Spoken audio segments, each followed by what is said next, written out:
आज या ठिकाणी आपल्याला प्रमुख गोष्टी लाभलेल्या आहेत डॉक्टर अरविंद सुधाकर आव्हाड सर, तसेच आपण सर्व जमलेले वकील बंधू भगिनींनो, आज या ठिकाणी मी आपल्या सर्वांचं स्वागत करतो आणि अध्यक्षांच्या परवानगीने आजच्या कार्यक्रमाला सुरुवात करतो. सिनियर वकील आहेत, शिवाजीनगर न्यायालयात प्रॅक्टिस करतात.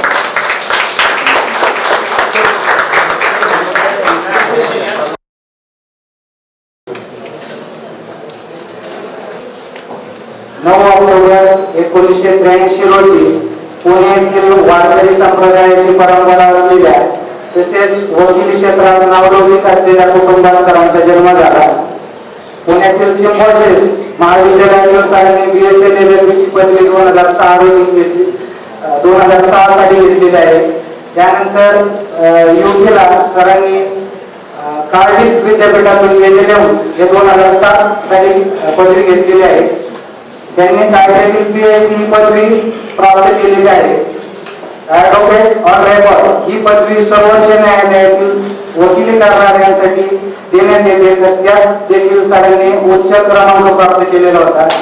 गेली 16 वर्ष सर सुप्रीम कोर्टात वकिली करीत आहेत.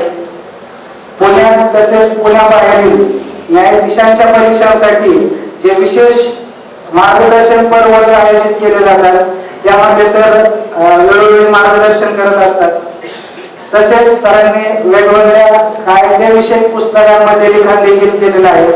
त्यामध्ये कायद्याच्या विद्यार्थ्यांसाठी आणि वकिलांसाठी इंडियन लीगल हिस्ट्री या देखील सरांनी मोलाचं लिखाण केलेलं आहे. तसेच त्यांचे वडील ॲडव्होकेट सुधाकर आव्हाड सर यांना देखील बऱ्याचशा पुस्तक लिहिण्यामध्ये त्यांनी मदत केलेली आहे. त्यामध्ये law of notification, judicial services examination, real estate development and regulation act 2016, handbook for law entrance examination अशा विविध पुस्तकांमध्ये सरांनी मदत केलेली आहे. तसेच वर्तमानपत्रांमधून किंवा नियतकालिकांमधून, दिवाळी अंकांमधून वेगवेगळे सर नेहमी अभ्यासक्रमामध्ये लिहित असतात. कायदा, तत्वज्ञान, शिक्षण वगैरे विषयांवर अनेक परिषदांमध्ये सरांनी भाग घेतलेला आहे व शोध निबंध सादर केलेले आहेत. वकील, सॉलिसिटर, सरकारी अधिकाऱ्यांच्या प्रशिक्षण शिबिरात सरांनी अनेक वेळा मार्गदर्शन केलेलं आहे. तसेच ज्ञानेश्वरी तसेच अध्यात्मावर देखील त्यांनी अनेक व्याख्याने दिलेली आहेत. मी पुणे भागात असताना सरांनी छत्रपती शिवाजी महाराज यांची कार्यप्रणाली व त्या काळातील न्याय प्रणालीवर देखील अतिशय छान पद्धतीने मार्गदर्शन केलं होतं. तर असे हे आपल्याला आजचे वक्ते लाभलेले आहेत. तरी मी त्यांना विनंती करतो की सर आज आपण आम्हाला मार्गदर्शन करा. अध्यक्षांची खासियत अशी आहे की त्यांनी सुप्रीम कोर्टातल्या वकिलाची बोलती बंद केली. आमचे मित्र आणि सहकारी तुमचे अध्यक्ष गणेशजी कवडे सर, जमलेले सगळे वकील बंधू भगिनींनो, राणीताई कांबळे, बशीरभाई पठाण आणि इथे असलेले सगळे आमचे वकील बंधू भगिनी, आज मला जो विषय दिलेला आहे ह्या बार असोसिएशन मध्ये बोलण्यासाठी की outlook of supreme court in family matters असा विषय की सुप्रीम कोर्ट फॅमिली मॅटर्स कडे कशा पद्धतीने पाहतं. तर मित्रांनो, जगाच्या पाठीवरती लग्न व्यवस्था जी आहे त्याच्याबद्दल जितके सगळे ज्युरिस्ट होऊन गेले ते सगळे सकारात्मक आहेत की लग्न व्यवस्था असली पाहिजे. माझ्या वाचनामध्ये फक्त प्लॅटो हा एकच ज्युरिस्ट असा होता की तो लग्न व्यवस्थेच्या विरुद्ध होता. नाही तर सगळे ज्युरिस्टांची ही मान्यता आहे की सुसंस्कृत समाज, पुढारलेला समाज जर का हवा असेल तर त्याच्या पाया असणारा एक समृद्ध आणि सुखी संसार असला पाहिजे. तर संसारातला घटक समाजासाठी काहीतरी योगदान देऊ शकतो. तर फॅमिली कोर्टामधल्या वकिलांची वकिली जितकी समृद्ध होत जाते, वकील म्हणून आपल्यासाठी आनंदाची गोष्ट आहे, मात्र समाजाचा घटक म्हणून ती तशी थोडीशी दैन्य गोष्ट आहे, विचार करायला लावणारी गोष्ट आहे. तर मित्रांनो, जर तुम्ही अमेरिकेमध्ये एक संशोधन झालं होतं अध्यक्ष की अमेरिकेमध्ये जसे आपल्याकडे मोबाईल फोन बाजारात गेलं की मिळतात, तसे अमेरिकेमध्ये बंदूक ज्या आहेत त्या सहजरित्या ठराविक वयानंतर लायसन्स मिळताना तुम्हाला हवे तितक्या बंदुकी तुम्ही बाजारातून घेऊ शकता. कित्येक जे तरुण जे बेछूट गोळीबार करतात, कोणत्या तरी शाळेत घुसतात, एखाद्या शॉपिंग मॉल मध्ये घुसतात अमेरिकेमध्ये आणि ते बेछूट गोळीबार करतात, संशोधन असं झालं होतं की असं करण्यामागे त्यांची काय मानसिकता असते आणि त्याचं कारण असं होतं की ज्यांना स्वतः संसारामध्ये किंवा त्यांनी आई वडिलांचं सौख्य कधी अनुभवलं नाही, मग त्यांना स्वतः कधी आनंदी राहता आलं नाही, इतरांचा आनंद बघवत नाही, त्याच्यातनं हे असे कृत्य करतात. म्हणून मित्रांनो, भारतामधली जी न्याय व्यवस्था आणि पर्यायाने फॅमिली कोर्टच्या बद्दलचे जे कायदे आहेत त्याची रचना अशी केलेली आहे की it is to preserve the marital institution. कायद्याची रचना सुद्धा आणि कोर्टाचा सुद्धा प्रथम असा प्रयत्न अटेम्प्ट असतो की लग्न व्यवस्था टिकली पाहिजे, लगेच यांच्यामध्ये काळीमोड होऊ नये, ही आपल्या कोर्टाची आणि आपल्या कायद्याची व्यवस्था असते. आमची आजी होती, अडाणी होती, म्हणजे निरक्षर होती, अडाणी म्हणता येत नाही, निरक्षर होती, वडिलांची आई, तर अशिक्षित होत्या.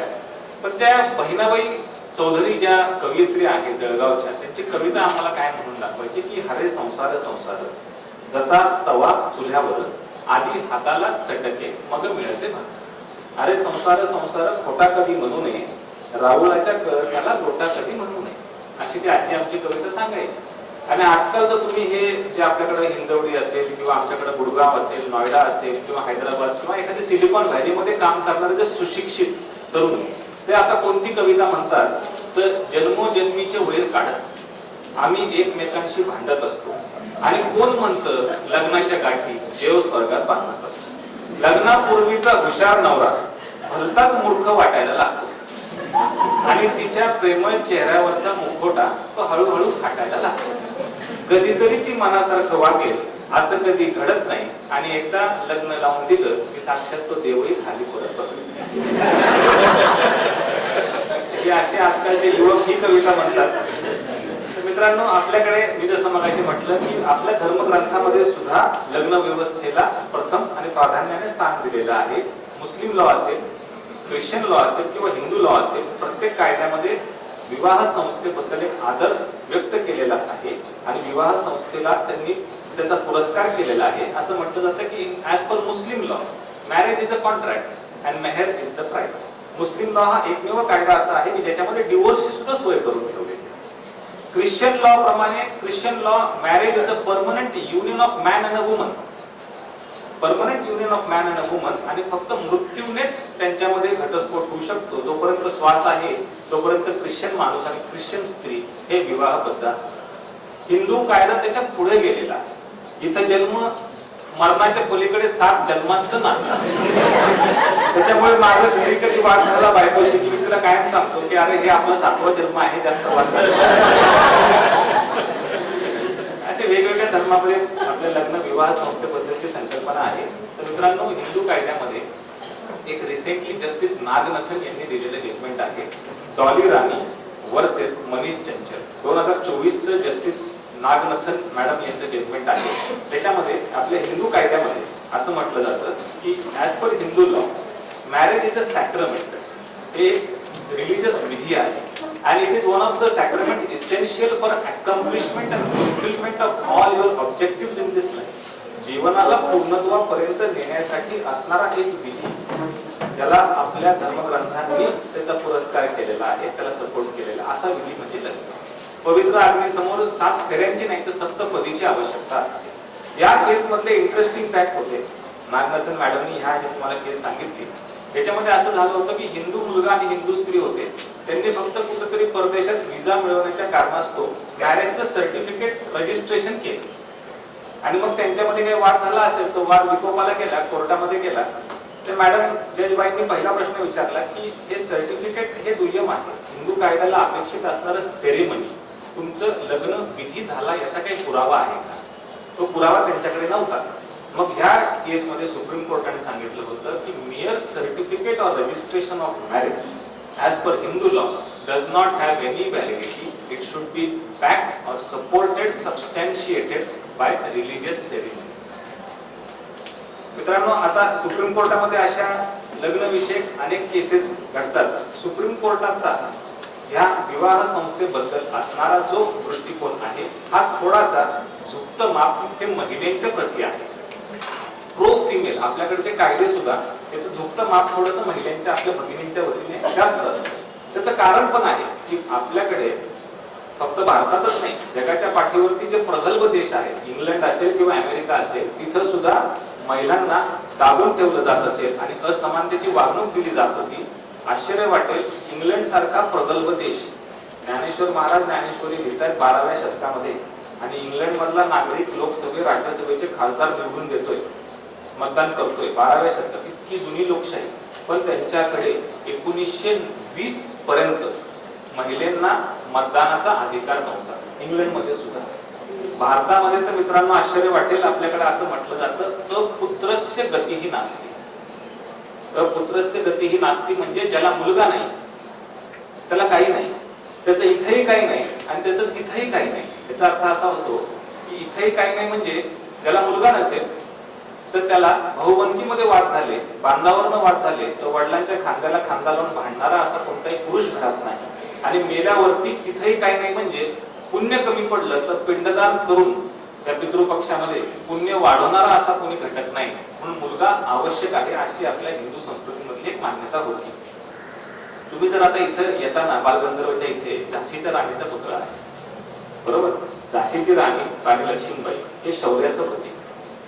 पण तुम्ही पुतळा आज परत जाताना नीट पहा, म्हणजे एका महिलेच्या हातामध्ये तलवार आहे, घोड्यावरती स्वार झालेली आहे आणि मागे मुलगा आहे, मालक माग बसलाय. ही फक्त संरक्षक आहे.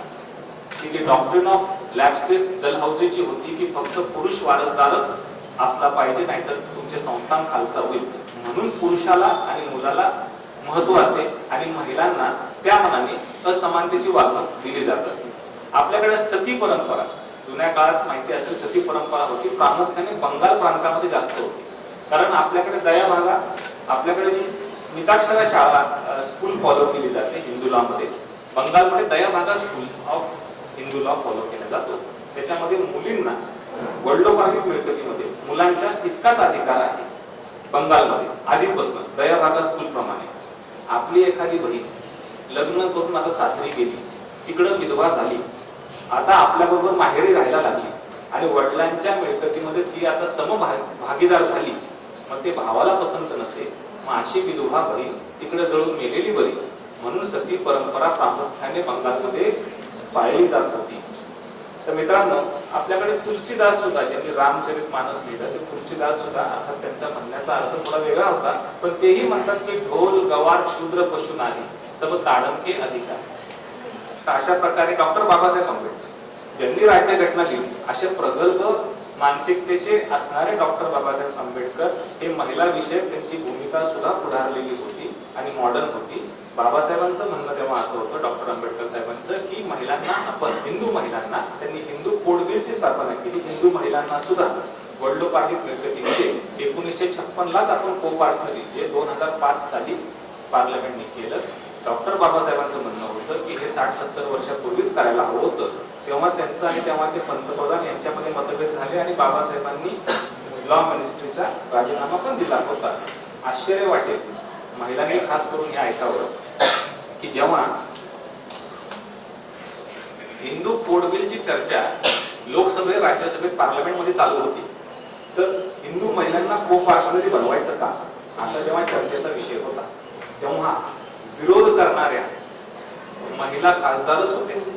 म्हणजे बाई बाईची शत्रू असते हे जे म्हटलं जातं, तर हे तिथं सुद्धा मित्रांनो खरं होतं. त्यामुळे असं म्हटलं जातं की पिता रक्षते कौमार्य बाल्यावस्था, पती रक्षते यौवन मध्य अवस्था, पुत्र रक्षते वार्धक्य, न स्त्री स्वतंत्र मरण. म्हणजे बाईला स्वतःचं इंडिपेंडंट एक्झिस्टन्स नाही, आधी वडील, मग नवरा आणि मग म्हातारपणी मुलगा, अशा त्याच्या 3 अवस्थेमध्ये 3 लोकांनी महिलेची काळजी घ्यायची असते. ही मानसिकता, ह्याच्यामुळे कोर्टाला आणि कायद्याला जास्त कळवळा किंवा झुकतं माप महिलेच्या प्रती आहे. पण आपण एक गैरसमज करून घेता कामा नये. भारताची जी जुनी संस्कृती आहे, म्हणजे अल्लाउद्दीन खिलजीने आक्रमण करण्याच्या आधी 1200 वर्षापूर्वी जेव्हा आदिशंकराचार्य होते, आश्चर्य वाटेल, म्हणजे सगळ्यांनी, वकिलांनी खास करून हा किस्सा लक्षात ठेवण्यासारखा आहे की जसं आता आपण कोर्टामध्ये आर्ग्युमेंट करतो आणि ह्या आपल्या चिंतन मननातनं किंवा आपल्या ह्या आर्ग्युमेंट्स मधनं आपण कायद्याचा किस काढतो आणि कायद्यामधनं काहीतरी नवीन गोष्ट जन्माला घालतो, बरोबर. तर जुन्या काळामध्ये तर काही कोर्ट नव्हते, तेव्हा ते काय करायचे, तर शास्त्रार्थ असायचा. ज्या कोणत्या पंडितांनी शास्त्रांचा अभ्यास केलेला आहे तो वेगळ्या पंडिताबरोबर त्याच्यामध्ये शास्त्रार्थ करत असेल, आर्ग्युमेंट करत असेल आणि त्याच्यातनं नवनवीन गोष्टी काही जन्माला येतात का असं त्याचं संशोधन होत असतं. तर आदि शंकराचार्य हे केरळवरून निघाले. मी तुम्हाला मुद्दा म्हणजे महिलांना त्या जमान्यामध्ये कशी वागणूक होती हे सांगण्यासाठी तुम्हाला हे उदाहरण सांगतो. शंकराचार्यांचं केरळवरून निघालेले आदि शंकराचार्य त्यांनी जे 4 मठ स्थापन केले, कर्नाटक मधला शृंगेरी मठ, बद्री मठ किंवा ज्योतिर्मठ म्हणतात, नंतर जो पुरी मठ आहे आणि एक आहे द्वारका मठ, असे 4 मठांची पीठांची स्थापना शंकराचार्यांनी केली. तेव्हा बिहारमध्ये महिषी नावाचं गाव, ऐकण्यासारखा किस्सा आहे, वकिलांनी लक्षात ठेवण्यासारखा आहे, महिला वकिलांनी लक्षात ठेवण्यासारखा आहे. महिषी नावाचं गाव होतं. मंडन मिश्र नावाचे एक विख्यात पंडित होते, शास्त्राचे अभ्यासक होते. तर ह्या शंकराचार्यांना त्यांच्याशी शास्त्रार्थ करायचा होता. ते केरळपासून चालत जाऊन बिहारच्या महिषी गावापर्यंत गेले. गावाची वेस ओलांडली आणि काही महिला त्या नदीवरती धुणं धुत होत्या, पाणी भरत होत्या. त्यांना विचारलं की इथे मंडन मिश्रांचं घर. तर त्यांनी दिलेलं उत्तर फार छान होतं. त्या म्हणले की ज्या गल्लीमध्ये साफसफाई करणारे लोक सुद्धा संस्कृत सुभाषितांचा उच्चार करतात आणि ज्या माणसाच्या घरावरती असलेली कोकिळा किंवा पोपट सुद्धा सहज संस्कृत वचनांचं पठण करतात, ते म्हणजे मंडन मिश्रांचं घर. म्हणजे स्वतः प्रमाण परतः प्रमाण किरांजना यत्र गिरण गिरंती द्वारस्थानी दारण सनिरुद्धः ज्ञानही तद मंडन मिश्रण धाम, असं ते संस्कृतमध्ये त्याला सांगतात की ते मंडन मिश्रांचं धाम. ते त्यांच्या घरी जातात, शास्त्रार्थ करतात आणि जज म्हणून एका महिलेला उभा भारती म्हणून मंडन मिश्रांची जी पत्नी असते तिला जज म्हणून तिथे बसवलं जातं. म्हणजे एखादी महिला कसं सांगेल की मी हा पुरुष बरोबर करतो, पुरुष बरोबर, तेव्हाची अशी मानसिकता नव्हती. महिलांना सुद्धा त्याच पद्धतीची भारतीय संस्कृतीमध्ये वागणूक दिली जात होती. मला मित्रांनो हे सांगायचं, यत्र पूज्यन्ते नारीस्तु तत्र रमन्ते देवता, अशी आपल्याकडची जुनी सुभाषित आहे. आता जर मला तुम्ही विचारलं की सुप्रीम कोर्ट या मॅट्रिमोनी, आता आपण मुख्य मुद्द्याकडे येऊ, फक्त पार्श्वभूमी होती.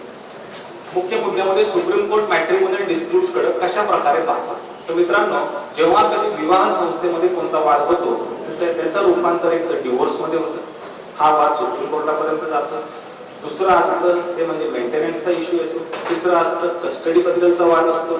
चौथा असतं रेस्ट्रिब्युशन ऑफ कॉन्ज्युगल राईट्स आणि असेल तर क्रिमिनल केसेस डोमेस्टिक व्हायलन्स प्रमाणे होतात किंवा मग आपल्या पिनल कोड प्रमाणे क्रिमिनल केसेस एकमेकांच्या विरुद्ध दाखल होतात. याच्या व्यतिरिक्त सुप्रीम कोर्टाकडे अधिकच्या 3 पॉवर्स आहेत. ते म्हणजे ट्रान्सफर पिटिशन, ओरिजिनल ज्युरिस्डिक्शन, आंतरराज्यीय ट्रान्सफर पिटिशन सिव्हिल केसमध्ये, आंतरराज्यीय ट्रान्सफर पिटिशन म्हणजे कर्नाटकामधलं महाराष्ट्रामध्ये एखादं डिवोर्स पिटिशन ट्रान्सफर करायचंय, मग कोणत्या हायकोर्टात जायचं, कर्नाटक बँगलोर हायकोर्ट का आपल्याकडचं एखादा मुंबई हायकोर्ट, मग ते ज्युरिस्डिक्शन सुप्रीम कोर्टाकडे आहे. हे सुप्रीम कोर्टाचं सिव्हिल आणि क्रिमिनल मधलं ज्युरिस्डिक्शन सेक्शन 25 सीपीसी आणि सेक्शन 446 नवीन सीआरपीसी प्रमाणे. आणि तिसरं आणि विशेष सुप्रीम कोर्टाचं ज्युरिस्डिक्शन म्हणजे सुप्रीम कोर्टाकडे असणारी विशेष ताकद म्हणजे आर्टिकल 142. त्याबद्दल पण मी तुम्हाला सांगतो की सुप्रीम कोर्ट 142 चा वापर कसा करतं मॅट्रिमोनियल केसेसमध्ये. तर मित्रांनो, डिवोर्स केसमध्ये तुम्हाला आश्चर्य वाटेल, अमेरिकेमध्ये, माझं खरं तर सायन्स बॅकग्राऊंड म्हणजे मी लॉला नंतर आलो आणि मी सायन्सचा विद्यार्थी, त्याच्यामुळे आमचे जे काही सगळे मित्र होते ते डॉक्टर किंवा इंजिनियर झाले, काही परदेशात असतात तर त्यांचे संभाषण फोनवरती होत असतं. तर अमेरिकेमध्ये जे काही माझे मित्र आहेत ते तिथली परिस्थिती सांगतात. अमेरिकेच्या कोर्टामध्ये नो फॉल्ट डिवोर्स असतो.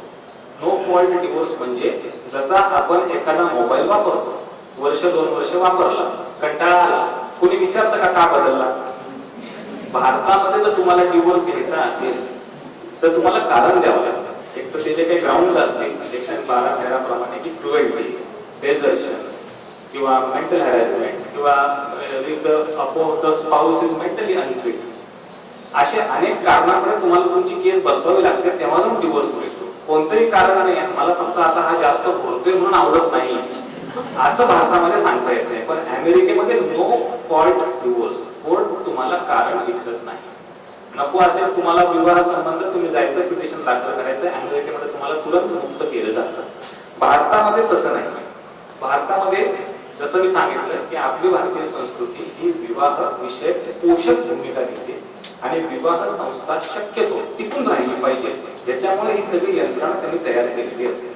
साधं जर तुमचं लग्न झालं तर 1 वर्ष कमीत कमी आणि नंतर 6 महिने 18 महिने तुम्हाला एकमेकांच्या विरुद्ध डिवोर्स पिटिशन तसं फाईल करता येत नाही. इव्हन म्युच्युअल कन्सेंट डिवोर्स मध्ये सुद्धा सेक्शन 13B प्रमाणे 6 महिन्याचा कालावधी हा तुम्हाला कुलिंग ऑफ पिरियड जाऊन द्यावा लागतो. ही भारतीय आपली विवाहविषयक भूमिका आहे. सुप्रीम कोर्टात सुद्धा शक्यतो भूमिका अशी असते की यांचा डिवोर्स होऊ नये, पण सुप्रीम कोर्टाची आजची मानसिकता अशी आहे की जर का तुम्हाला खालच्या कोर्टाने फॅमिली कोर्ट असेल हायकोर्ट असेल यांनी जर तुमचं डिवोर्स मान्य केलं असेल आणि डिवोर्स दोन्ही कोर्टांनी किंवा दोन्हीपैकी एका कोर्टाने डिवोर्स ग्रांट केला असेल, त्याच्या विरुद्ध जर तुम्ही सुप्रीम कोर्टामध्ये गेला की आम्हाला हे झालेलं डिवोर्स मान्य नाही आणि हे डिवोर्स कॅन्सल करून टाका किंवा सेट असाइड करा असं एखादी पार्टी जर मागत असेल तर सुप्रीम कोर्टाची आजची भूमिका अशी आहे की शक्यतो ग्रांटेड डिवोर्स मध्ये सुप्रीम कोर्ट इंटरफिअर करत नाही. एक तर डिवोर्स होऊन देत नाही, पूर्ण प्रयत्न करतं की डिवोर्स होऊ नये, पण जर झाला असेल तर मग गाडीच्या 2 चाकांपैकी एका चाकाची इच्छाच नाहीये बरोबर चालण्याची, मग त्याच्यापेक्षा त्या चाकावर बळजबरी करून त्यांना पळायला लावणं हे सुप्रीम कोर्टाला मान्य नाही. मात्र एक इंटरेस्टिंग केस सुप्रीम कोर्टात झाली होती. इंटरेस्टिंग केस ती अशी आहे, डॉक्टर निर्मल पानेसर वर्सेस परमजीत पानेसर. आवाज घुमत नाही, ऐकू येत आहे? डॉक्टर निर्मल पानेसर फार इंटरेस्टिंग केस होती. जस्टिस हिमा कोहली यांच्याकडे लागलेली होती. इंटरेस्टिंग फॅक्ट आहे बरं.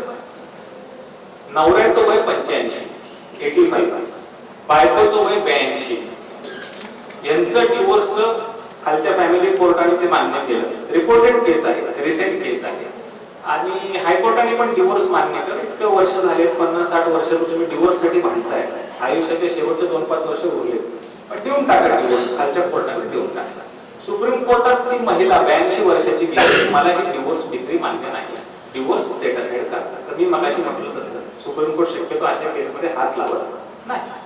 पण त्या वकिलाने एक जे वाक्याचं उच्चारण केलं ते सुप्रीम कोर्टाला रुतलं, मनाला रुतलं आणि सुप्रीम कोर्टाने तो खालचे डिवोर्स सेट असाइड करून टाकला. त्या महिलेचं म्हणणं सुप्रीम कोर्टामध्ये असं होतं की मरताना मला घटस्फोटित म्हणून मरायचं नाही. तर त्या महिलेचं हे जे वाक्य होतं हे सुप्रीम कोर्टाला खटकलं किंवा रुतलं आणि ज्यांच्या नातवांच्या आता लग्न व्हायला आलेले आहेत अशा जोडप्यांना पुन्हा त्यांनी विवाह संबंधामध्ये बांधून टाकलं की तुम्हाला आम्ही डिवोर्स देणार नाही. आपल्याकडे मित्रांनो क्रुएल्टी हाय ग्राउंड असतो डिवोर्स पिटिशन मध्ये. तर क्रुएल्टी म्हणजे एक तर मेंटल क्रुएल्टी असते किंवा तुमची फिजिकल क्रुएल्टी असते, फायनान्शियल क्रुएल्टी असते. तर क्रिमिनल कायद्याला अभिप्रेत असणारे क्रुएल्टी आणि डिवोर्स मध्ये अभिप्रेत असणारी क्रुएल्टी. भारतामध्ये जे क्रिमिनल ज्युरिस्प्रुडन्स आहे त्याच्यामध्ये प्रूव्हिंग बियॉन्ड रिझनेबल डाऊट असतात. कोणताही गुन्हा तुम्हाला सगळ्या शक्यतांच्या पलीकडे जाऊन सिद्ध करावा लागतो, तरच आरोपीला गुन्हेगार म्हणून घोषित केलं जातं, शिक्षा दिली जाते. मॅट्रिमोनियल डिवोर्स केस मध्ये जेव्हा तुम्ही क्रुएल्टीचं ॲलिगेशन करता तेव्हा ते cruelty beyond reasonable doubt prove करायची गरज नाही. ते फक्त प्रिपॉन्डरन्स ऑफ प्रॉबॅबिलिटी. क्रिमिनल कायदा बियॉन्ड डाऊट हे प्रूफचा निकष असतो. सिव्हिल कायद्यामध्ये proving as far as preponderance of probability. तर क्रुएल्टी डिवोर्स मधली ही proving as per preponderance of probability असते, बियॉन्ड रिझनेबल डाऊटची गरज नाही. तितके कडक निकष ऍप्लिकेबल नाही. मीडिएशन फॅमिली कोर्टामध्ये वाद मीडिएशन कडे रेफर केला जातो. सुप्रीम कोर्टाचे इंटरेस्टिंग जजमेंट आहे Perry Kansara versus Smriti Kansara. Recent judgement आहे. हा छान त्यांनी सांगितलं की all mediation proceedings are confidential. जेव्हा नवरा आणि बायको त्या मीडिएशन हॉल मध्ये असतात, मीडिएटर बसलेले असतात, ही मीडिएशनची जी प्रोसिजर आहे ही कॉन्फिडेन्शियल असते. बोलता बोलता जर का ती बाई महिला बायको असं म्हटली की मला ह्याच्याबरोबर राहायचं नाही, ह्याच्याबरोबर राहायचं नाही का, ते एका रागाच्या भरात चाकू उचलला होता आणि तुझा खूनच करतो असं म्हटलं. हालाकी पिटिशन मध्ये असा उल्लेख कुठेही नाही, पण खुनाची धमकी देत होता, गंभीर स्वरूपाचा आरोप. मेडिएटर हे कोर्टात जाऊन सांगू शकत नाही कारण हे कॉन्फिडेन्शियल आहे. पण ह्याला एक अपवाद आहे. बोलता बोलता जर का ती महिला असं म्हटली की मला मारण्यासाठी चाकू घेतला होता, ते कॉन्फिडेन्शियल, त्याचा वापर कोर्टात करता येत नाही. पण बोलता बोलता जर ती महिला किंवा पुरुष असं म्हटला की यांना दारूचं फार एक उदाहरण देतोय, दारूचं फार व्यसन आहे आणि व्यसनामध्ये दारू पिऊन आल्यावरती घरात असलेला आपला मुलगा किंवा वयात आलेली मुलगी यांच्यातही यांना फरक कळत नाही आणि काहीतरी यांनी लैंगिक प्रकारचं त्यांचं शोषण करण्याचा प्रयत्न केला होता, याला कॉन्फिडेन्शियालिटीचे पॅरामीटर्स ऍप्लिकेबल नाही. पॉक्सो कायद्यामध्ये येतो आणि जबाबदारी मेडिएटर वरती असते की मुलांच्या हिताबद्दल कोणतीही गोष्ट त्या हॉलमध्ये बोलल्या गेली, आपापसातल्या संबंधाबद्दल बोललं असेल दॅट इज कॉन्फिडेन्शियल, पण मुलांच्या interest of the child is of paramount importance. मित्रांनो, बऱ्याच वेळा आपल्याकडे कस्टडी बद्दलचे वाद असतात की मुलाची कस्टडी, जेव्हा आई वडिलांचे वाद होतात त्या मुलाची कस्टडी कुणाकडे द्यायची. जगाच्या पाठीवरती, भारत सोडून जगाच्या पाठीवरती जितके सगळे कोर्ट आहेत, बहुतांश प्रगल्भ राष्ट्रांचे कोर्ट, त्यांनी हे मान्य केलेलं आहे की मुलाची कस्टडी ही आईकडे द्यायची असते. मी जेव्हा पीएचडी करत होतो तेव्हा पीएचडीची ते थेसिस पूर्ण झालं की अशी ओपन एक्झाम असते, म्हणजे असंच उभं केलं जातं आणि 100 LLM करणाऱ्या मुलांना समोर बसवलं जातं, सुपरवायझर वगैरे बाजूला बसलेले असतात आणि 1.5 तास ती परीक्षा चालते. माझा विषयच होता एम्पॉवरमेंट ऑफ फिमेल्स, महिलांचं सशक्तीकरण. एका LLMच्या विद्यार्थ्यांनी मला प्रश्न विचारला की सर, तुम्हाला खरंच वाटतं का की आपल्याकडच्या भारतीय महिला कमकुवत आहेत आणि ह्यांना पुरुषांच्या बरोबरीने आणण्याची गरज आहे, असा प्रश्न मला विचारला. तर मी त्याला उत्तर असं दिलं होतं की तुम्हाला आज मुद्दाम सांगतो की कस्टडी का आईकडे असते. त्या मुलाला मी असं सांगितलं की बाबा, महिलांना सशक्त, म्हणजे महिला, तुमचं असं म्हणणं आहे की पुरुषांच्या बरोबरीला आणायच्या, तर मी ह्या मान्यतेचा आहे की भारतीय महिला किंवा जगाच्या पाठीवरती कोणतीही महिला जी आई झालेली आहे ती साक्षात पृथ्वीवरची यंत्रणा आहे. हे फॅमिली कोर्ट, त्याच्यावरती हायकोर्ट, सुप्रीम कोर्ट ही पृथ्वीवरची यंत्रणा झाली. आकाशातला परमेश्वर जरी आला आणि अध्यक्षांच्या पलीकडे खुर्ची लावून बसला तरी आपल्याकडची एखादी भगिनी की जी आई आहे त्या परमेश्वरापेक्षा मोठी आहे. तर मित्रांनो, हे मी सांगतोय असं नाही, तुम्हाला मुद्दाम मी आज एक कविता सांगणार आहे की भारतामध्ये महिलांच्याकडे किंवा पुरुष आणि स्त्री यांची तुलना होऊ शकत नाही. स्त्रिया कायमच पुरुषांपेक्षा एक हात वरचढ आहेत, कारण महिला सगळं करू शकतात, पुरुष एक गोष्ट कधीच करू शकत नाही, ते म्हणजे आई होऊ शकत नाही. आईचं महत्व काय आहे हे तुम्हाला मी एका कवितेच्या स्वरूपात सांगतो, म्हणजे तुम्हाला कळेल की why custody of the child is always given to mother. असं आहे, एक नामदेव महाराज जे संत ज्ञानेश्वरांचे समकालीन होते, संत नामदेव, त्यांच्या आईचं नाव होतं गोनाई आणि विठ्ठल, अशा ह्या तिघांमधला हा संवाद आहे. फार इंटरेस्टिंग कविता आहे, संवाद आहे. त्याच्यामध्ये परमेश्वराने सुद्धा मान्य केलं होतं की आई माझ्यापेक्षा मोठी आहे. ही कविता अशी आहे, हळूहळू सांगतो. ती आई म्हणते की उठ उठ नामदेवा, किती झोपशील, सन दिवाळीचा आहे पहिली पहाट, तेल सुगंधी लावून तुझी मालिश करीन, मग उठणे लावून तुला आंघोळ घालीन, असे ती आई गोनाई नामदेवाला म्हणते. तर नामदेव म्हणतात, आई आई काका मला एकच सांगशील, माझ्या संगे त्या विठ्ठलाला पण तू आंघोळ घालशील. आई म्हणते, अरे त्या काळ्या विठ्या वाचवणी तुला दुसरं सुचत का काय, साधं आईचं नाव तुझ्या तोंडात येत नाही. तर नामदेव म्हणतात, तसं नाही गाई, विठ्ठलाच्या मूर्तीमध्ये तू दिसतेस मला आणि तुझ्यामध्ये दिसतो मला श्रीरंग सावळा. आई म्हणते, नको लाडी उडी लावता, जा स्नान घरात आता, म्हणजे आंघोळ करायला जा स्नान घरात आता, पाठोपाठ मी आले कडक पाणी घेऊन आई. तर आई घरात जाता याला ध्यास विठ्ठलाचा लागला, धावत पळत नामदेव मंदिरात गेला. नामदेवाची लागता चाहुल, साक्षात प्रकटने पांडुरंग, नामा म्हणे अरे विठू चल घरी माझ्या संग, सण आहे दिवाळीचा करू फराळ, आई घालेला आंघोळ, अरे विठ्ठला तुझ्या सावळ्या रंगाचं आहे एकच कारण, तुझ्या आईने नाही घातली तुला कधी चोळून मोळून त्या विठ्ठलाला पण आश्चर्य वाटलं की अक्षर असं असतं. कारण विठ्ठलाला कसं आहे, असं म्हटलं जातं की युगे 28 तो विटेवरती उभा आहे. विठ्ठलाचा आईच्या पोटी जन्म झाला नाही, तसा आला तसा तो विटेवर प्रकट झालेला आहे.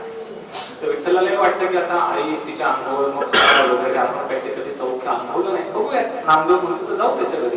तो म्हणतो, आता मला फार कंटाळा आलाय नामदेव, 28 युग झाले मी या विटेवरती उभा आहे, तू आता इथं थांब बदली कामगार म्हणून, आणि मी तुझ्या घरी जातो आणि तुझ्या आईच्या मातृत्वाचं सौख्य घेतो. मग तो विठ्ठल घरी जातो, त्या आंघोळीच्या त्या खोलीमध्ये जाऊन बसतो. तर काढलेच काय कपडे हात गोनाईची आली, तसे वस्त्र काढण्यास विठ्ठलाने सुरुवात केली. कडक पाणी घेऊन येता, बाथरूम मध्ये कडक पाणी घेऊन येता कडाडली गोनाई, तिथं विठ्ठलाला पाहता, इथं आलास की रे तू कसा, कुठं माझा नामदेव, बोल की रे विठ्या, तुला भरली का हिव, हिव म्हणजे थंडी. शब्द फुटेनासा झाला, अंगी कापर भरत, ब्रह्मांडाच्या नायकाला शेवटी ब्रह्मांड आठवला. तो विठ्ठल घाबरला, त्याचा आई असं विचारते, माझा मुलगा पुढे तू कसा आला, काय बोलायचं. पण तो शेवटी विठ्ठल कृष्णाचा विष्णूचा अवतार, चतुर, बोलायला चतुर, राजकारणी, तो झटकन सांगतो की नामदेवा ऐवजी मला अंघोळ घालशील, साऱ्या विश्वात तू पहिली भाग्यवान ठरशील, असं तो प्रलोभन देतो त्या आईला. साऱ्या विश्वात तू पहिली भाग्यवान ठरशील. पण ती आई काय उत्तर, अरे तुझ्या आणि या जगाच्या लेखी नाही माझ्या मनात काही भाव, माझा अडकला जीव, तो फक्त माझा नामदेव.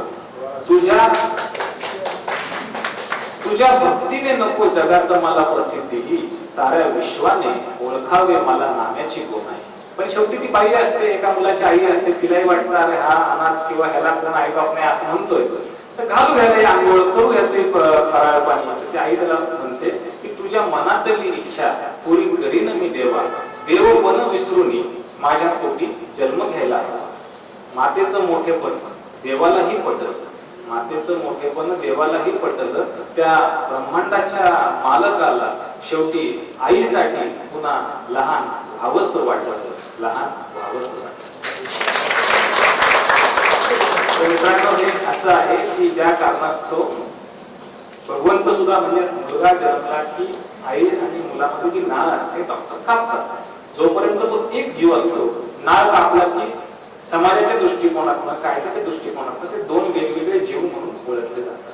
ती जरी नाळ कापली असेल तरी आईच्या मनातली आणि भावनेची नाळ ती कायम मुलाबरोबर जोडलेली असते. हे जगातल्या सगळ्या कायद्यांना आणि न्यायालयांना माहिती आहे. म्हणून custody of the child is always with the mother. मित्रांनो, आपल्याकडे अशाच प्रकारचे मेंटेनन्सचे पण खटले असतात. मेंटेनन्स बद्दल सुप्रीम कोर्टाची काय धारणा आहे मी तुम्हाला सांगतो. असं म्हटलं जातं की जसं आपण वकील सिनियर वकिलाबरोबर 2-3 ज्युनियर कुठे चहा प्यायला गेले, एक संकेत असा असतो की सिनियरने त्या ज्युनियरचं बिल द्यायचं असतं. तसंच नवरा आणि बायको हे एकत्र कुठे गेले तर असं एक धोरण आहे की हजबंड आपल्या अध्यक्ष कसे आहेत का काय, तसंच नवरा आणि बायको यांनी एकत्र कुठे गेले असतील तर husband shall foot the bill of the wife. नवऱ्याने ते बिल द्यायचं असतं, बायको ही नवऱ्याची जबाबदारी असते. असं कायद्याची आणि ज्युरिस्प्रुडन्सची धारणा आहे. पण जेव्हा जेव्हा मेंटेनन्सचा वाद येतो तेव्हा आश्चर्य वाटेल, अमेरिकेमध्ये लोक उशिरा का लग्न करतात. म्हणजे मी आमच्या तिथल्या सॉफ्टवेअर कंपनीमध्ये काम करणाऱ्या मित्रांना विचारतो की तिथं लग्नाचं वय मुलांचं किती असेल. आता माझं 26-27 वर्ष लग्न झालं. त्यांना म्हणलं तुमचं किती वर्ष होतं, तर 40 वर्षाच्या किमान खाली कोणी लग्न करत नाही. कारण काय माहिती, किमान त्याचं कारण काय माहिती का, अमेरिकेमध्ये 100 लग्न जेव्हा होतात, तुम्ही गुगललाही सर्च करून बघा, 100 लग्न होतात तर 45 डिवोर्स होतात. म्हणजे तिथल्या वकिलांची वकिली चांगली असते. आणि अमेरिकेमध्ये नियम असा आहे की लग्न झाल्यानंतर जसं तुम्हाला कारण विचारत नाही की का डिवोर्स हवा, तसं लग्न झाल्यानंतर घटस्फोट घेतल्या घेतल्या जी काही मिळकत आहे नवऱ्याची 50% हिस्सा बायकोला दिल्या जातो. म्हणून जास्तीत जास्त कमाई लग्नाच्या आधी करून घ्यायची, लग्नानंतरच्या कमाईमध्ये 50% असतात. म्हणून तिथे लोक हे उशिरा लग्न करतात. पण भारतामध्ये तसं नाही. आपल्याकडे मेंटेनन्स ही संकल्पना जी सुप्रीम कोर्टापर्यंत पर्यंत मान्य झालेली आहे की नवरा बायकोच्या खटल्यामध्ये 25% सुप्रीम कोर्ट महिलेला मेंटेनन्सची सवलत किंवा तरतूद देते. मेंटेनन्स किंवा वन टाइम सेटलमेंट, परमनंट ॲलिमनीचे खटले जेव्हा भारतात सुप्रीम कोर्टापर्यंत चालतात तेव्हा आपल्याकडे असे चित्र लक्षात घ्या की नवऱ्याची मिळकत 100 कोटी रुपयाची आहे, मोठा व्यापारी आहे, आणि पत्नी एक 2-5 कोटीची मालकीण आहे. अमेरिका सांगते की 50 कोटी बायकोला द्या, पण भारतामध्ये तसं नाही. भारतामध्ये काही गोष्टींचा आढावा घेतला जातो की महिलेचं शिक्षण किती, पुरुषाचं शिक्षण किती, त्यांच्या गरजा किती, त्यांचं स्टँडर्ड ऑफ लिव्हिंग किती, त्यांच्यावर लायबिलिटी किती, त्यांचे फ्युचर प्रॉस्पेक्ट्स किती, मुलं-बाळ किती, असं सगळ्या गोष्टींचा होलिस्टिक अप्रोच आढावा घेऊन मग काय ते आपल्याकडे परमनंट ॲलिमनी दिली जाते भारतात. आपल्याकडे सुद्धा 2011-12 साली जेव्हा कपिल सिब्बल भारताचे लॉ मिनिस्टर होते तेव्हा नवऱ्याच्या मिळकतीमध्ये बायकोला 50% हिस्सेदार करा असं राज्यसभेमध्ये त्यांनी बिल आणलं होतं, पण ते नंतर पूर्णत्वाला जाऊ शकलं नाही. तर मित्रांनो, असं आपल्याकडे परमनंट ॲलिमनी आणि ह्या मेंटेनन्स बद्दलचे खटले चालतात. आपल्याकडे जेव्हा क्रिमिनल केसेस सुप्रीम कोर्टामध्ये चालतात, म्हणजे नवरा आणि बायको यांच्यामध्ये निर्माण होणारे क्रिमिनल केसेस, तर सुप्रीम कोर्टाची धारणा क्रिमिनल केसेस मध्ये कशी असते? तर मित्रांनो, क्रिमिनल केसेस जेव्हा सुप्रीम कोर्टात चालतात तेव्हा आपल्याकडे उदय ललित आणि जस्टिस गोयल, आदर्श गोयल हे एनजीटीला होते आणि उदय ललित जे भारताचे चीफ जस्टिस होते, यांनी एक फार इंटरेस्टिंग आणि फार असं उपयुक्त जजमेंट दिलं होतं. ते नंतर सेट असाइड केलं सुप्रीम कोर्टाने वेगळ्या बेंचने. त्यांचं म्हणणं असं होतं, राजेश शर्मा वर्सेस यूपी 2017 ची केस, त्यांचा असा एक अभ्यास होता या जजेसचा सुप्रीम कोर्टाचा की नवरा बायकोचे जेव्हा वाद होतात, वाद विकोपाला जातात आणि नवरा किंवा बायको एकमेकांच्या विरुद्ध क्रिमिनल केस करतो. घरात वाद आहे तोपर्यंत समेट होण्याची किंवा कॉम्प्रोमाइज होण्याची शक्यता असते. क्रिमिनल केस दाखल झाली की त्याच्यानंतर समेट होण्याची शक्यता ही उरत नाही किंवा एकदम रेअर होऊन जाते, दुर्मिळ होऊन जाते. म्हणून ह्या जजेसने, ललित साहेबांनी आणि गोयल साहेबांनी ह्या Rajesh Sharma versus UP 2017 judgement असे ऑर्डर्स केले होते की प्रत्येक जिल्ह्यामध्ये फॅमिली वेलफेअर कमिटीची स्थापना करा आणि नवरा बायको मधल्या वादांचं कोणतंही क्रिमिनल केस निर्माण होणार असेल तर आधी त्या कमिटीकडे रेफर करा. कमिटीने एकदा आढावा अभ्यास करायचा आणि त्याच्यामध्ये काही वजन वाटलं तर मग ते पोलिसांच्याकडे पुढे रेफर करायचं. पण नंतर हेच जजमेंट एक 6 महिन्यातच जस्टिस दीपक मिश्रा, जस्टिस चंद्रचूड आणि जस्टिस खानविलकर ह्या 3 बेंचनी हे जजमेंट खारिज करून टाकलं. पण मित्रांनो, क्रिमिनल केसेस एकदा झाल्या की त्यांच्यामध्ये समेट होण्याची शक्यता ही दुरावत जाते असं सुप्रीम कोर्टाचं ऑब्झर्वेशन आहे. म्हणून क्रिमिनल केसमध्ये कोणतंही पाऊल उचलताना सुप्रीम कोर्टाची भूमिका ही असते की ते थोडंसं शासन असतं किंवा कॉन्शियस असतं आणि विचार करूनच क्रिमिनल केसेसमध्ये सुप्रीम कोर्ट हात घालतात. नवरा बायकोमध्ये असणारे विवाह संबंधामधून निर्माण झालेल्या क्रिमिनल केसेस. एक तुम्हाला इंटरेस्टिंग केस सांगतो. सुप्रीम कोर्टाने निपुण गर्ग नावाच्या निपुण Garg versus state of UP एक इंटरेस्टिंग जजमेंट दिलं की identity of the female should be kept discrete. म्हणजे महिला विक्टिम असेल आणि असे काही ॲलिगेशन असतील. आता माझ्याच एक महिला पक्षकार होत्या, त्यांचं मी नाव सांगत नाही किंवा जे ठिकाण आहे ते सुद्धा मी डिस्टॉर्ट किंवा मुद्दाम चुकीचं तुम्हाला सांगतो. तर त्या महिला होत्या, त्या केरळच्या होत्या आणि त्या नंतर नवरा आणि बायको यांच्यामध्ये काही वाद झाले. त्यांनी नवऱ्याच्या वरती अनेक ॲलिगेशन्स क्रिमिनल स्वरूपाचे केले. त्याच्यात एक ॲलिगेशन होतं 377 अननॅचरल सेक्सचं ॲलिगेशन आणि ते ट्रान्सफर पिटिशन सुप्रीम कोर्टामध्ये त्यांनी दाखल केलं की बाबा मी आधी केरळला राहत होते, तिथे कंप्लेंट केली, केरळवरनं मी आता मुंबईला आलेली आहे, केरळवरनं ती केस क्रिमिनल केस ट्रान्सफर करावी ते सुप्रीम कोर्टात केली. सुप्रीम कोर्टात ती केस ट्रान्सफर केली.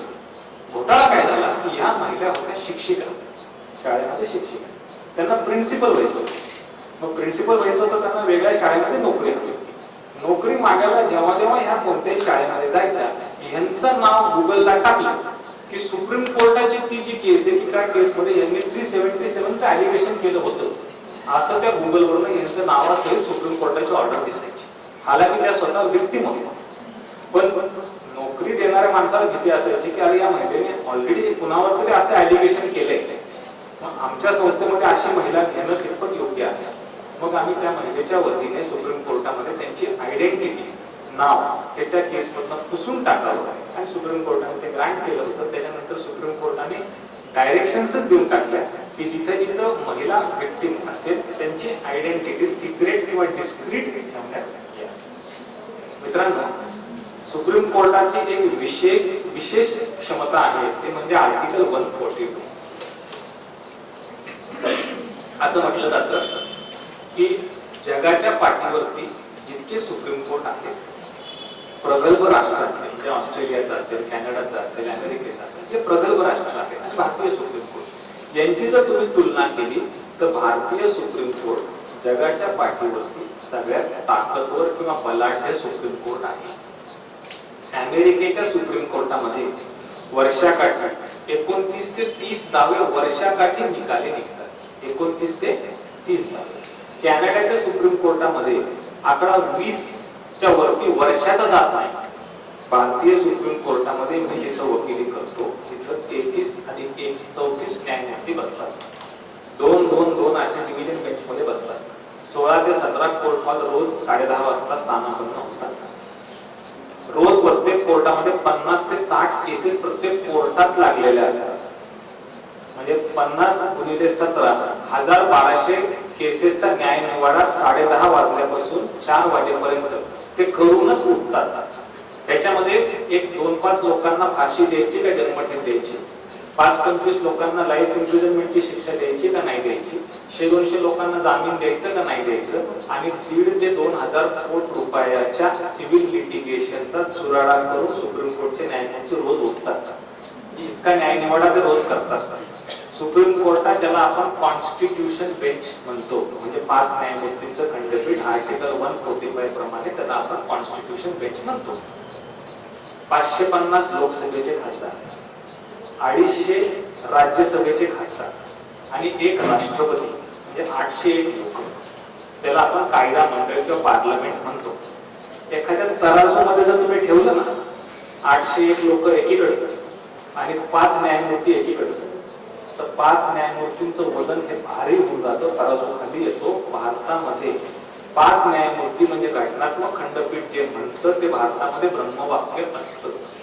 उदाहरण द्यायचं तर इलेक्शन आहे, सगळे खासदारांनी ठराव केला की मतदारसंघात खूप खर्च होतो, प्रत्येकाचा पगार महिन्याचा 1 कोटी रुपये करून टाका. कोण नाही करणार आहे? 801 लोक हात वर करतील, पण सुप्रीम कोर्टाचे 5 न्यायमूर्ती आडवे येतात. म्हणून 801 लोक एकीकडे, 5 न्यायमूर्ती एकीकडे. 5 न्यायमूर्ती जे सांगतात ते भारतामध्ये ब्रह्मवाक्य असतं. That is the final statement of the constitution असं म्हटलं जातं. अमेरिकन सुप्रीम कोर्टामध्ये चालणारे वादे हे जे दावे चालतात ते फेडरल स्वरूपाचे असतात, की गोदावरी नदीचं पाणी कर्नाटकने किती घ्यायचं किंवा आंध्राने किती घ्यायचं आणि महाराष्ट्राने किती घ्यायचं, बेळगाव कर्नाटकचं का बेळगाव महाराष्ट्र, हे फेडरल चालतात, हे अमेरिकेत चालतात. भारतीय सुप्रीम कोर्टात जिथे मी वकिली करतो तिथे बेळगाव तुमचं का बेळगाव आमचं हा दावा पण चालतो. काश्मीरचं स्पेशल स्टेटस काढून घेतलं हा दावा पण चालतो. पुण्यामध्ये असणारे एखादं जोडपं यांच्या डिवोर्सचा दावा किंवा मेंटेनन्स किंवा या संदर्भातला दावा पण चालतो. एखादी 2-5 एकर जमीन पुण्यामध्ये आहे 2 भावांची, हा दावा पण सुप्रीम कोर्टात भारताच्या चालतो. कन्याकुमारी पासून काश्मीर पर्यंत एखादी टाचणी जरी पडली ना भारतामध्ये तरी त्याचा न्यायिक आणि संविधानिक अंत भारतीय सुप्रीम कोर्टामध्ये होतो. ही भारतीय सुप्रीम कोर्टाची खासियत आहे. भारतीय सुप्रीम कोर्ट का पॉवरफुल आहे मित्रांनो, त्यांच्याकडे असलेली विशेष क्षमता म्हणजे आर्टिकल 142. आर्टिकल 142 ही भारतीय सुप्रीम कोर्ट जसं जुन्या काळामध्ये ब्रह्मास्त्र असायचं, सगळ्यात पॉवरफुल असतं, तसं आज सुप्रीम कोर्टाकडे राज्यघटनेने दिलेलं सगळ्यात बलाढ्य अस्त्र किंवा वेपन म्हणजे आर्टिकल 142. त्याचा वापर सुप्रीम कोर्ट कसा करतं मी तुम्हाला सांगतो. आपल्याकडे एक बॉलिवूडची एक अभिनेता होते शायनी आहूजा, ऐकलं असेल, जुन्या पिक्चर मध्ये काम करायचे शायनी आहूजा. त्यांच्या मोलकरणीने त्यांच्यावरती आरोप केले होते की रेपचे अलिगेशन्स होते. शायनी आहूजा हा तुरुंगात पण गेला आणि नंतर काही दिवसांनी त्यांचा आणि त्या मोलकरणीचा समेट झाला असेल तर त्यांनी कोर्टामध्ये स्टेटमेंट केलं की मी जे काही रेपचे अलिगेशन्स केले मला मागे घ्यायचे, मला कॉम्प्रोमाइज करायचं. तर रेप किंवा अटेम्प्ट टू मर्डर हे गुन्हे वैयक्तिक त्या माणसाविरुद्ध घडलेले नसतात. It is offence against the state. It is a non compoundable non compromisable offence. तसं तेव्हा त्या बाईंना कोर्टाने सांगितलं बाई तुम्हाला रेपची तक्रार तर करता येते पण मागे नाही घ्यायचे, मागे घ्यायचं असेल तर आम्हाला तुमच्यावरती पण कारवाई करावी. पण सुप्रीम कोर्ट एकमेव कोर्ट आहे की जिथं एखादी पीडित रेपची महिला, तिला आता मुलं बाळ आहेत आणि त्या आता तो जो रेप करणारा व्यक्ती होता त्यांच्यामध्ये जर लग्न संबंध झाले असतील, सुखी संसाराने ते नांदत असतील, तर पुन्हा ह्याला उचलायचं आणि तुरुंगात घेऊन टाकायचा आणि ह्यांचा बसलेला संसार पुन्हा विस्कटून टाकायचा. तर सुप्रीम कोर्ट 142 चा वापर करतं आणि अशा गंभीर गुन्ह्यामध्ये सुद्धा तो ऑफेन्स कंपाऊंड किंवा कॉम्प्रोमाइज करून टाकतो. त्याचं उत्कृष्ट उदाहरण म्हणजे सुप्रीम कोर्ट हा जो 6 महिन्याचा कालावधी असतो ना, कसं आहे की असं म्हटलं जातं की हिंदू स्त्री आणि हिंदू पुरुष यांचं लग्न ब्रह्मदेव स्वर्गामध्ये ह्या लग्नाच्या गाठी बांधतात. लग्न गाठी स्वर्गामध्ये बांधलेले असतात. पण एकदा तो पुरुष जन्म घेऊन पृथ्वीवरती आला आणि ती महिला जन्म घेऊन पृथ्वीवरती आली आणि हिंदू कायद्याप्रमाणे एकमेकांच्या मध्ये लग्न संबंधामध्ये बांधल्या गेले. तो वरचा ब्रह्मदेव पण त्यांना एकमेकांपासून 6 महिने वाचू शकत नाही. कारण हिंदू मॅरेज ऍक्ट 1955 मधला सेक्शन 13B तो असं सांगतो की 6 महिन्याचा कालावधी कंपल्सरी कूलिंग ऑफ पिरियड आहे. सुप्रीम कोर्ट एकमेव कोर्ट असं आहे की ते हे कायद्याचं पुस्तक बाजूला ठेवतं आणि इररिट्रीवेबल ब्रेकडाऊन ऑफ मॅरेज या सदराखाली काल परवा लग्न झालेले, 2 आठवड्यापूर्वी लग्न झालेल्या जोडप्यांना सुद्धा 1 वर्ष अधिक 6 महिने ही अट शिथिल करून टाकतं आणि त्यांना लगेच तिथल्या तिथं 142 चा वापर करून इररिट्रीवेबल ब्रेकडाऊन या सदराखाली डिवोर्स देऊन टाकतं.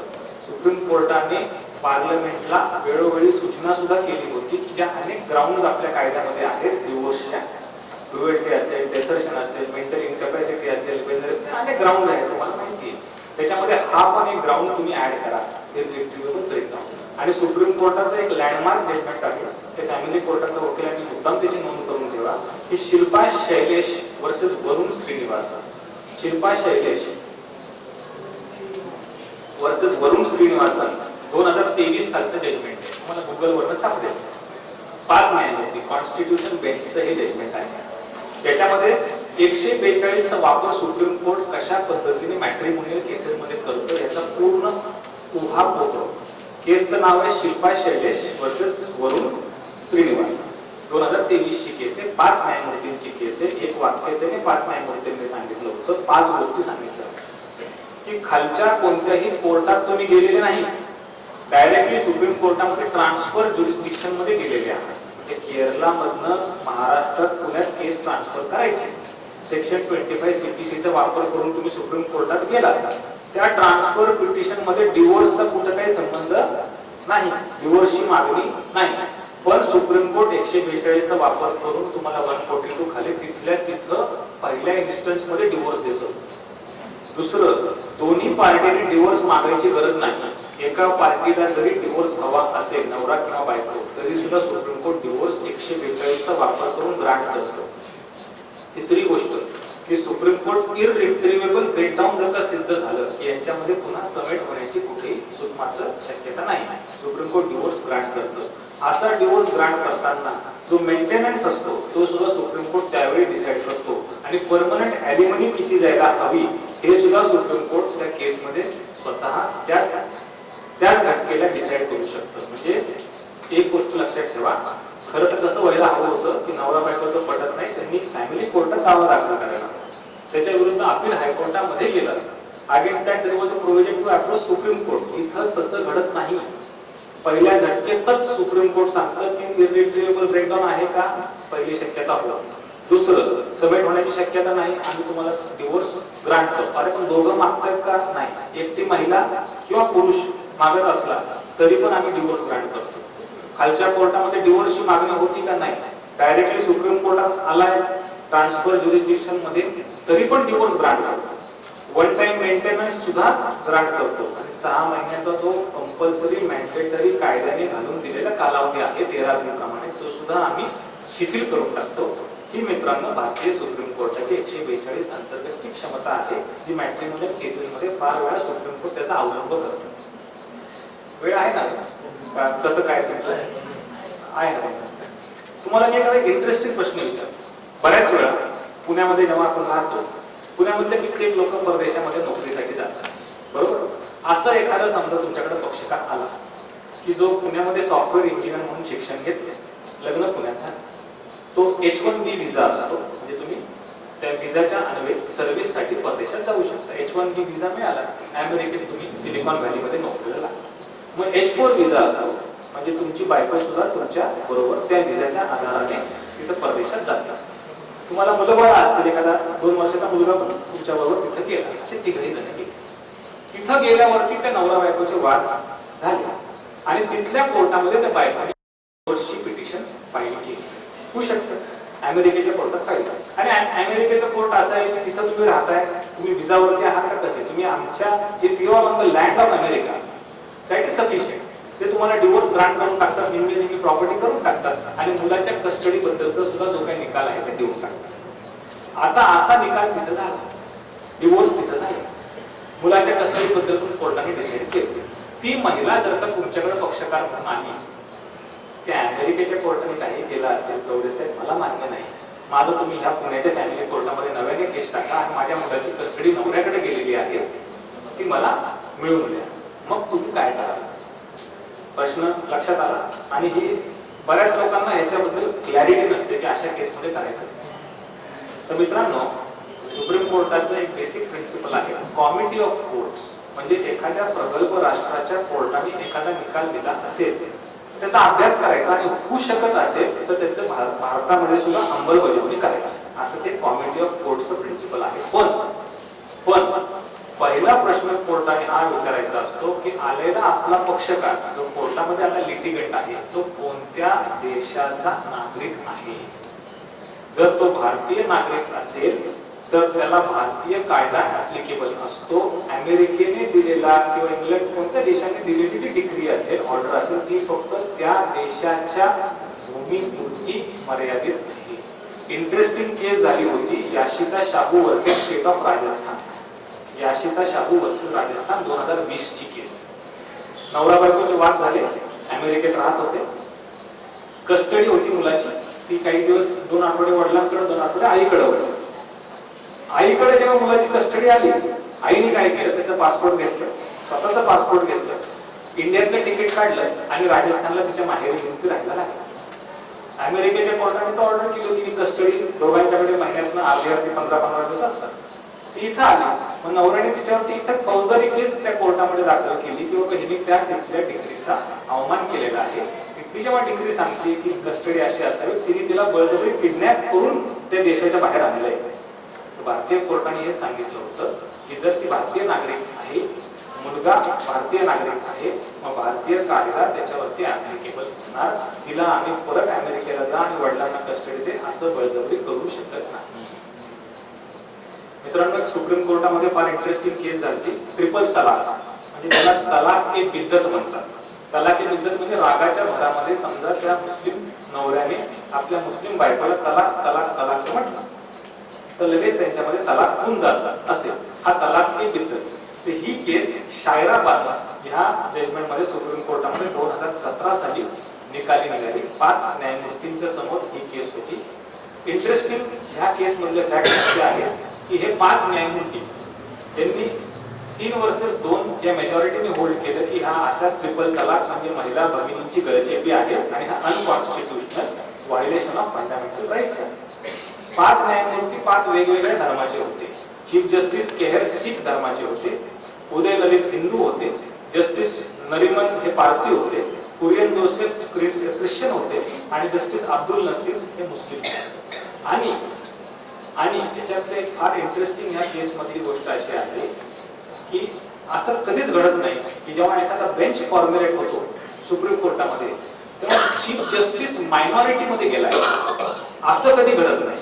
जेव्हा डिसेंटिंग जजमेंट असतं 4 विरुद्ध 1, तसं शबरीमला मंदिरामध्ये महिलांना प्रवेश द्यायचा का नाही द्यायचा, केरला मधलं मंदिर, त्याच्यातल्या 5 न्यायमूर्तींपैकी एका न्यायमूर्तीने नाही म्हटलं, त्या होत्या महिलाच न्यायमूर्ती हिंदू मधून. तर तसं ह्या केसमध्ये सुद्धा चीफ जस्टिस केहर हे मायनॉरिटी मध्ये होते, डिसेंटिंग मध्ये होते. असं फार सुप्रीम कोर्टात कमी वेळा घडतं, कारण सुप्रीम कोर्टातले चीफ जस्टिस हे भारताच्या सगळ्या न्याय व्यवस्थेचे तर मुख्य आहेतच, पण त्यांना मास्टर ऑफ द रोस्टर म्हटलं जातं. आपल्या बेंचमध्ये आपल्या बरोबरीने कुणाला बसवायचंय हा अधिकार हा पूर्णपणे ऍडमिनिस्ट्रेटिव्ह साइडवरती चीफ जस्टिसच्याकडे असतो. आणि शक्यतो असा बेंच फॉर्म्युलेट करताना ती दक्षता घेतात की माझा व्ह्यू असेल तो पुढे साकारला जाईल. चीफ जस्टिस मायनॉरिटी मी घेतलेला असं फार कमी वेळा घडतं. माझं एक लेक्चर झालं होतं. पुण्याचे जे आपले जजेस आहेत महाराष्ट्र भारत त्यांचा एक ऑनलाईन ग्रुप आहे. तर ह्यांच्या समोर माझं एक ऑनलाईन लेक्चर झालं होतं. त्यांचा विषय असा होता की वाय जजेस डिसेंट.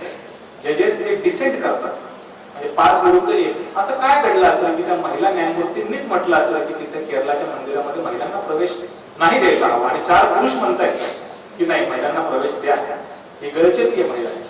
तर ह्या डिसेंटिंग जजमेंटवरती माझे की जेव्हा वेळ असेल तेव्हा तुम्हाला त्या विषयावरती पण प्रतिपादन करायला येईल. तर मित्रांनो अशा ह्या अनेक गमती जमती सुप्रीम कोर्टाच्या असतात. अजून शेवटचे 5-10 मिनिटं उरलेले आहेत. तर मी तुम्हाला एक थोडं वेगळ्या प्रकारे मॅट्रिमोनियल लॉ समजून सांगतो. कसं आहे की आपल्याकडे welfare and maintenance of aged parents आणि सिनियर सिटीजन ऍक्ट आहे, बरोबर, की वयस्कर आई वडिलांचा आणि सिनियर नागरिकांचा मुलांनी दक्षता घ्यायला हवी. पण कोर्ट फक्त ऑर्डर करू शकतो. एखादा मुलगा त्या आई वडिलांबरोबर राहतोय पण तो बोलतच नाही, आईशी काही संबंधच ठेवत नाही, फक्त काळजी घेतो, पैसे देतोय, घरामध्ये जेवायला आणतोय, पण आईशी त्याचं बोलणं चालणं तो बघत पण नाही. अशा परिस्थितीमध्ये कोर्ट त्याला बंदूक लावू नाही शकत. ही शेवटी संस्काराची गोष्ट असते. तसंच मॅट्रिमोनियल केसेसमध्ये सुद्धा एक ठराविक मर्यादेच्या पुढे पलीकडे आपण त्या महिलेला किंवा पुरुषाला एकमेकांच्या विवाह संबंधामध्ये तुम्ही जोडून राहा याची बळजबरी कायदा बंदूक लावून करू शकत नाही. आता आमची आजी होती, जसं तुम्हाला मला उदाहरण सांगितलं. आमच्या आजीचं लग्न झालं 1930 साली, म्हणजे 90 वर्षापूर्वी. खेडेगावात अहमदनगर मधलं गाव होतं. आमची आजी आजोबांना मालक म्हणायची. ते आमचे मालक फेटा घालायचे, पांढरे शुभ्र कपडे असायचे, तो बूट असायचा. काय तुम्ही मुलं अशा फाटलेल्या जीन्स घालता, ते गुडघ्यामध्ये फाटलेली, हे दरिद्रीपणाचं लक्षण असतं असे आमच्या आजी सांगायची. ती नवऱ्याला मालक म्हणायची. मग एक 35-40 वर्षानंतर आमच्या वडिलांचं लग्न झालं. 75-80 साली आमच्या वडिलांचं लग्न झालं. आता आमच्या आई त्यांना मालक नाही म्हणत, पण आहो म्हणजे नाव घेत नाही, ते आहो. किंवा अरविंदचे वडील कुठे आहेत त्यांना बोलवतात, नाही आहो म्हणजे नाव घ्यायची प्रथा नाही. 30-35 वर्षांनी माझं लग्न झालं. आता आमच्याकडचे जे काही तथाकथित पुणेरी मित्र होते त्यामुळे मी भाग्यवान आहे की माझी पत्नी मला आहो जावं म्हणते, नाव घेत नाही. पण आमचे जे तथाकथित पुणेरी मित्र आहेत त्यांच्या बायका, अरे आम्ही तिकडे, अरे विकास इकडे.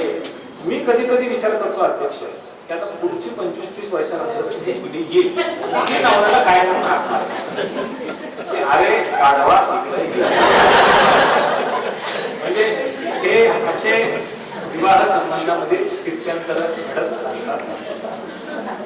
मित्रांनो, आपल्याकडे असं आहे की आपण बऱ्याच वेळा ही अपेक्षा करतो की आपल्या पत्नीने किंवा महिलेनेच असं वागलं पाहिजे. पण आपण हे चुकतो की पुरुषाने महिलेशी वागताना अशा प्रकारची नियत ठेवायला हवी. आणि आपली भारतीय संस्कृती तिथं कामाला येते जिथं फॅमिली कोर्टातले कायदे संपतात, वकिलांच्या काळ्या कोटाचं आणि जजच्या त्या रोड्सचं ज्युरिस्डिक्शन जिथं संपतं तिथं संस्कृतीचं ज्युरिस्डिक्शन सुरू होतं. तर आपल्याकडे महिलेविषयी काय भूमिका होती मी तुम्हाला एक कविता सांगतो. एक नरेंद्र मिश्र नावाचे कवी आहेत. मध्ये आपल्याकडे पद्मावत नावाचा पिक्चर आला होता. दीपिका पादुकोण, शाहिद कपूर आणि रणबीर सिंग यांचा तो पिक्चर. अल्लाउद्दीन खिलजी असतो, तो आक्रमण करतो आणि पद्मावती राणीच्या नवऱ्याला पळवून घेऊन जातो, किडनॅप करतो आणि मग अशी अट ठेवतो की जर तुझ्या नवऱ्याला आम्ही पोलीस ठेवलंय, त्याला सोडवायचं असेल तर तू आता माझ्या जन्मखान्यामध्ये ये किंवा माझ्याशी लग्न. आणि त्यांच्या मग ते सरदार असतात गोरा आणि बादल की जे जीवाचा जोहार करतात आणि शेवटी त्या राणीची किंवा त्या महिलेची लाज वाचवतात. तर ही एक ह्या पिक्चर आपण पाहिला. माझं काय ना, मी 1-2दा कोणती कविता गोष्ट वाचली की ती एकदम मला झोपेत नव्हती तरी लक्षात असते. हा पिक्चर पाहिल्यानंतर नरेंद्र मिश्रांची कविता होती या पद्मावत बद्दलची, ती मी वाचली.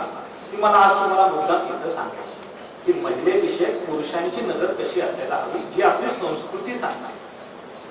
ती कविता अशी आहे की दोहराता हूं सुनो रंग से लिखी हुई कुर्बानी, जिसके कारण मिट्टी भी चंदन है हिंदुस्तानी. रावल रतन सिंह को, सगळ्यांना लक्षात येत नाही, रावल रतन सिंह को छल से कैद किया खिलजी ने, काल मिट गई मित्रों से दगा किया खिलजी ने. फिर चित्तौड़गढ़ पर खिलजी का एक संदेशा आया, जिसको सुनकर सत्य शौर्य पे फिर अंधियारा छाया. तो पत्र पाठवा असं सांगतो की 10 दिन के भीतर न यदि पद्मिनी का डोला आया, न यदि रूप की रानी को तुमने दिल्ली पहुंचाया, तो रावल रतन सिंह का शीश कटा पाओगे, शाही शर्त न मानी तो पीछे पछताओगे, असं तो खिलजी पत्र पाठवा। ये दारुण संवाद लहर सा दौड़ गया रणभर में, कि बिजली की तरह क्षितिज से फैल गया अंबर पर। महारानी हिल गई, शक्ति का सिंहासन डोला था सतीत्व मजबूर, जुल्म विजयी स्वर में बोला था। पर रुष्ट हुए बैठे थे सेनापती गोरा रणधीर, त्याचे 2 गोरा रणधीर असतात, ते नाराज झालेले असतात आणि ते राज्य सोडून गेलेले असतात। पर रुष्ट हुए बैठे थे सेनापती गोरा रणधीर, जिनसे रण में भय खाती थी खिलजी की शमशीर।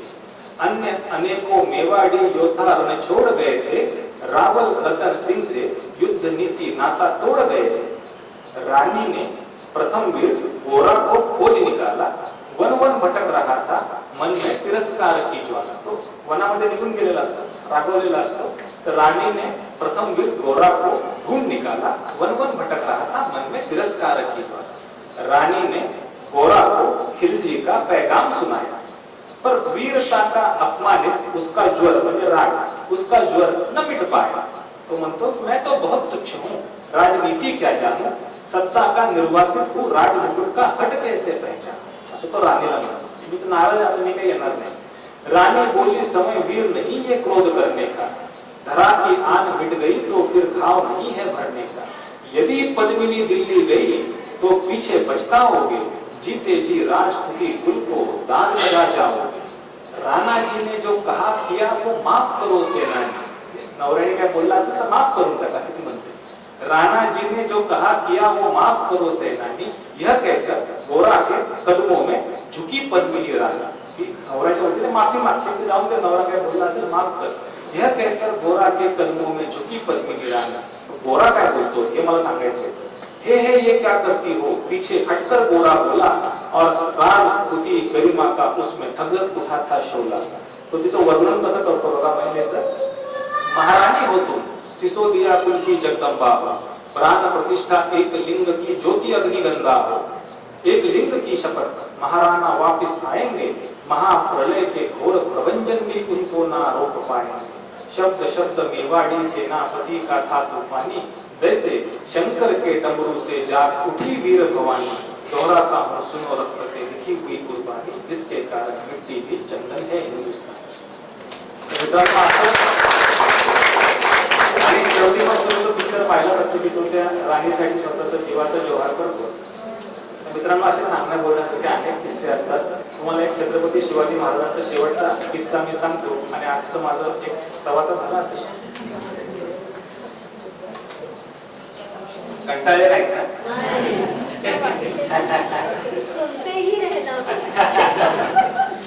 माझ्याकडे काय होतं, मी मध्ये कोविड मध्ये 2 वर्ष 1.5 वर्ष महाबळेश्वरला राहिला होतो, तेव्हा सगळे छत्रपती शिवाजी महाराजांच्या पुस्तके मी नव्याने लहानपणी वाचलेच होते, नव्याने पुन्हा वाचून काढले। मी आता असे लेक्चर बनवले की MBA आणि छत्रपती शिवाजी, म्हणजे बिझनेस ऍडमिनिस्ट्रेशन छत्रपती शिवाजी महाराज, उत्कृष्ट राज्यकर्ता आणि छत्रपती शिवाजी महाराज, किंवा वकील कसा असावा आणि त्याच्यासाठी शिवाजी महाराज कसे मार्गदर्शक आहेत, अशा प्रकारचे लेक्चर्सची मी तयारी करून ठेवलेली आहे। माझं एक लेक्चर दिल्ली इथे नोएडाला पण आता 1.5 तासाचं झालेलं होतं। तर आपल्या मॅट्रिमोनियल केसेसमध्ये सुद्धा शिवाजी महाराज कसे आपल्याला मार्गदर्शक आहेत हे मी तुम्हाला शेवटच्या 2-5 मिनिटात सांगतो आणि मग थांबतो। तर मित्रांनो, एक छावा नावाची कादंबरी, छावा म्हणजे सिंहाचं किंवा वाघाचं पिल्लू। तर ह्या खऱ्या सिंहाचा जो पिल्लू होता त्यांना संभाजी राजे म्हणतात, तर शिवाजी महाराजांचं पिल्लू म्हणजे संभाजी राजे। दोघेही थोडीच तोड होते आणि दोघेही शूर होते। तर छावा पुस्तकामध्ये वर्णन असं आहे की प्रतापगडावरनं बाळराजे म्हणजे संभाजी राजे लहान असतात, 8-9 वर्षाचे संभाजी राजे काही सैनिकांच्या बरोबर प्रतापगड, महाबळेश्वरच्या पुढे जे आहे प्रतापगड, तिथनं खाली येत असतात। पण खाली आल्यावरती कुठं 2 घास भाकरीचे खाण्यासाठी ते झाडाच्या सावलीमध्ये ते सैनिक आणि संभाजी राजे बसतात। ते बसल्यावरती एक वाघाचं पिल्लू समोरनं जातं, वाघाचं पिल्लू समोर, कारण ते जुन्या काळचं प्रतापगड म्हणजे तापोळ्याचं खोरं, अजूनही तिथं वाघ सापडतात असं म्हणतात। तर त्या काळात वन्य प्राणी भरपूर असायचे। एक वाघाचं पिल्लू समोरून जातं, ते वाघाचं पिल्लू समोरून गेल्या गेल्या सगळे सैनिक घाबरतात आणि झाडाच्या मागे लपतात। पण संभाजी राजे हे निर्भीड असतात, ते जीवाची पर्वा न करणारे असतात। ते त्या पिल्लाच्या डोळ्यात डोळे घालून बघतात आणि कमरेची तलवार काढून त्या पिल्लाचा मुकाबला करण्याचे हेतूने तसेच उभे असतात. ते काय लपत मग ते पिल्लू विचार निघून जातं आणि मग पुढे काही घडत पण नाही. मग ते सैनिक बाहेर येतात आणि मग असंच ते वरती प्रतापगडावरती निघून जातात. वरती गेल्यावरती ते छत्रपती शिवाजी महाराजांना घडलेला हा किस्सा सांगतात. मग शिवाजी महाराजांना आनंद होतो की अरे ह्या सिंहाच्या पोटी सुद्धा हा छावा जन्माला आलेला आहे. मग त्यांना असं वाटतं की 8-9 वर्षाचा आपला मुलगा शूर आहे, पण आता ह्याला राजकारणाचे धडे आपण द्यायला. जुन्या काळात 8-9 वर्षाची मुलं प्रगल्भ समजली जात असत.